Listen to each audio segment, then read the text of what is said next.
Hello everybody, welcome back to Tiny Easel Trading. This is Ian. Today I want to talk about sealed product, but first I wanted to mention that I got a new webcam that you're sitting in right now, and I'm not sure how it's going to turn out, but we're going to see together. It's 1080p, so it's high def, and it records right to my computer, which is nice, but I don't know if I like the colors so much, so we'll see about that. Also, I'm working on a collection video. I bought cards from the Dark Alliances and Mirage that I'm sorting through and putting into a document right now, and then I'll have a video following that up soon. So as for sealed product, usually what I do, like I just said, is buy collections, and that's like spending $100 or something and turning it into $120 or something, and it takes a while, but no, it doesn't take a while. It takes as long as you want it to because it's the amount of work you put into it, how fast you can sell it online. So it can be like, you know, maybe a weekend you do it, or maybe it takes a couple months to move all the cards, but it turns around rather quickly. But then the other thing I like to do is I like to take the money I make from those, which is marginal, like $20, like I said in the last example, and use that, the sum of it, to invest in longer term investments. And in Magic, long term investments are sealed product. So like I said in other videos, you buy cards in sealed packs and then you open them and you don't know what you're going to get. And then there's also like booster boxes, or there's pre-built decks, and that's what I have today. I got this one, which is, it's four different decks, a set of 4. And then this one, it's the same set of 4. Counter Surge, Hazoret Aggro, Second Sun Control, and Vehicle Rush.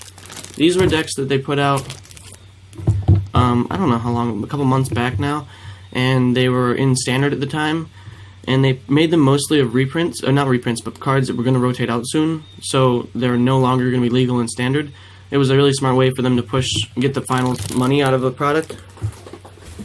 You know, the cards are going to soon be worth nothing in some sense, and they just put these out to sell more of them right before it went out. And I think that was cool because it was smart on their end, but it also, they made good decks as opposed to most of the pre-built decks, which are usually okay, not great, but they were actually competitive if you wanted to take them to a tournament, which was nice because then newer players could get right into tournaments and not feel like overwhelmed. And then they had the other advantage of being pretty easily upgraded, so it could get you into the sense of how you take a deck, take it to a tournament, see how it does, see where it could grow, and then make the changes to make it better. And so when they came out, they were selling them for $30 per deck, which was a good value at the time, and because the cards that were in it were worth more than that. The downside of that is that it decreased the value of those singles, so if you had those cards already bought, and then they released these decks, then all of a sudden your decks are worth less because they just printed your deck and sold it for less than you bought it for, which is sad.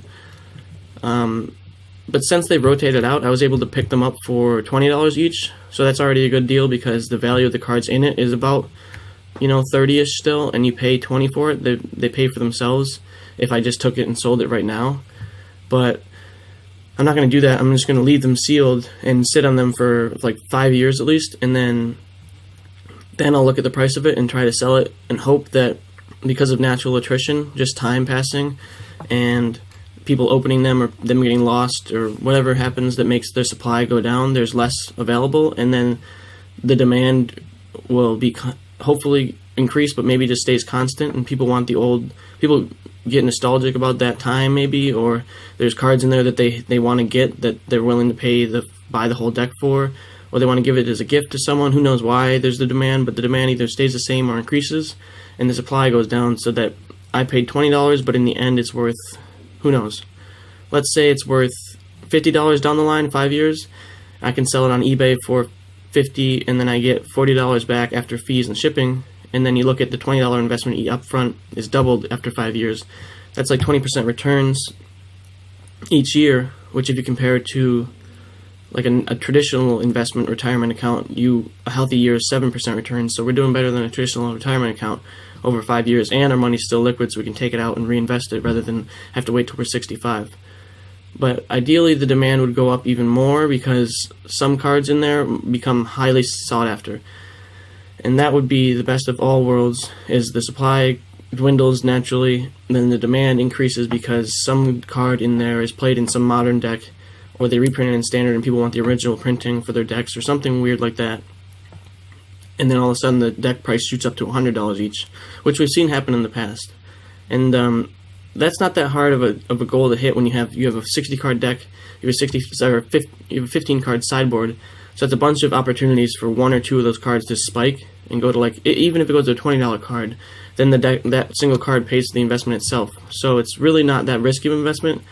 It's looking pretty positive, and since they're so low, it's such a low barrier to entry that I feel like it's a reasonable investment for a lot of people to make. Like, especially in the times of Ultimate Masters. With Ultimate Masters, you need to pay like $280 to get into the investment, and then you sit on it for 5 years, and it'll be worth a lot more. But it's also $280, and people don't really have $280. Not the people I know, just sitting around to invest in. So that's where I guess this channel is different than the other investment channels, is because I'm trying to find ways that people with less money, because, you know, just graduated college, don't have a job. I just quit my job because I'm going to move to Boston. But ways for people with less money to invest in something, because this is a way to keep your money. What would I say? I just said it before. Liquid, and get returns over 5 years that are good percentages, but maybe, you know, you don't have that much money to invest as a block. Another thing I'm looking at right now is, I was talking to my brother about this, is looking at Hazoret, which is in one of the decks, Hazoret Aggro, because Hazoret is really good, but people don't really play her in Modern, which might change soon based on a couple of decks that have been coming out, and based on the Phoenix decks, people trying to combat those. And I think people just haven't been looking at most of these cards in the decks because they're worried, they just feel salty about the fact that they're reprinted. I don't really know if that's true. But other cards, notable cards in the decks are Settle the Wreckage, Walking Ballista, Fatal Push. So some iconic cards from recent sets, and they're played in Modern. I'm sure there's other ones, I just don't know them off the top of my head. So since I couldn't remember the prices, I thought I'd just look them up and show you guys. So his MSRP was $29.99. Hazoret Aggro is worth $38.29 right now, and that's the sum of all the cards if you sold them all for the market price. But I'm not gonna be able to sell 4 Fanatical Firebrands for 76 cents, or even 4 Bomat Couriers. Might be able to sell 4 Bomat Couriers for $288. So the main cards we're looking at in this deck is Chandra, Torch of Defiance, and Hazoret the Fervent. Other than that, we're probably not going to be able to sell anything at this time, so we might as well just sit on it, right? Next deck is Vehicle Rush. It sells for $38.33 market price, the sum of all the pieces. It doesn't have anything too appealing in it that I'm like in love with at this time. It has Unclaimed Territories, I guess, which is nice, but nothing too exciting. Heart of Quran was a big card for a little bit, but now it's not. And it doesn't hold much value. It's not getting played in any other formats. Second Sun Controls, 3201 in paper right now. I'm loving Settle the Wreckage out of this. That's what we're sitting on right now. And then Counter Surge is 4137 in paper. This is the best one. Walking Ballista, 1579. That's where I got my current Walking Ballista. And we also have Fatal Pushes, or just one Fatal Push rather. And that's pretty much it for this one. So you see, there's not anything you could do really to turn them into 4137 right now, but you have some cards that are good in Standard, good in other formats, that you're just going to hold in a portfolio of cards and sit on until they spike 5 years from now, and then sell off the product as a bundle because you picked it up for 20. Back to the regular video. And so that's all I got for today. I'm going to put these cards in a plastic box, one of those big plastic totes, leave it in my closet for 5 years, and then I'll check on the price, and I'll report back to let you know how it went. Hope everyone's well.